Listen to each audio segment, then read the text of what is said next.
শুনেন অনেক কথা হয়েছে, আমি কথা বলি। ওদেরকে অ্যাডমিট দরকার হয়েছে, আপনাদেরকে দরকার নেই। 19 তারিখে আমাদেরকে অ্যাডমিট দিচ্ছে, আজকে 20 তারিখে দরকার হয়েছিল, আমরা মানলাম। যখন আমরা হেড স্যারকে বললাম, ওই স্যারকে বললাম, স্যার অ্যাডমিটটা আমরা কবে পাবো? বলছে তোমরা 6টার মধ্যেই পাবো অ্যাডমিটটা। 6টা পার হয়ে গেল, এখন রাত্রে বাজে 10টা। হেড স্যারকে বলছি, হেড স্যার দেখে 4:30 দিকে পাবো। তারপরে আমি স্যারকে বললাম, স্যার ছবি যে নাই, আমি পরীক্ষা দিব কিভাবে? আমার নাম রাসেল, আমাকে চিনবে কিভাবে? আমার জায়গায় যিনি ইনি পরীক্ষা দেয়, ওর চেনার উপর আছে। আমার বাবার নাম যাও, ওনার বাবার নাম তাই এখন হবে। ভালো করছে আমার চা, উনি পরীক্ষা দিতে হবে। আপনি আমাকে কিভাবে ঢুকতে দিবেন যে আমার? আচ্ছা, গিদারিপুরের কেসেন্টার কথা এসএম এর হেডমাস্টার সাথে আমার কথা হয়েছে। কেমন আগে আমরা এডমিটটা নেই, আমি বলি শুনো, তোমাদের এটা কিন্তু জীবনের একটা প্রথম পাবলিক পরীক্ষা, তোমাদের কোনো টেনশন করার দরকার নাই।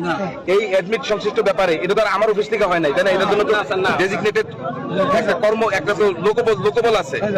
এইটাতে তোমাদের ছবি থেকে শুরু করে যে কোনো কিছু আগে আমরা, তোমরা মাথা ঠান্ডা করো, কালকে পরীক্ষার প্রস্তুতিটা নাও।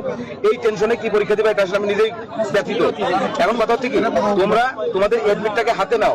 হাতে নেওয়ার পর তোমরা যে 36 জন তো আর 71 জন হবে না, 36 জনই তো পরীক্ষার্থী নাকি? 36 জনের জন্য তো আসন বন্টন করা নাকি? আমরা আগে 36 জন ছিল, আগে এডমিটটা নাও। নেওয়ার পরে এইটার জন্য যারা এটার গাফিলতিতে আছে, আমরা প্রত্যেকটা সরকারের নজরে নিয়ে এসে তাদের ব্যাপারে আমরা সেই ব্যবস্থা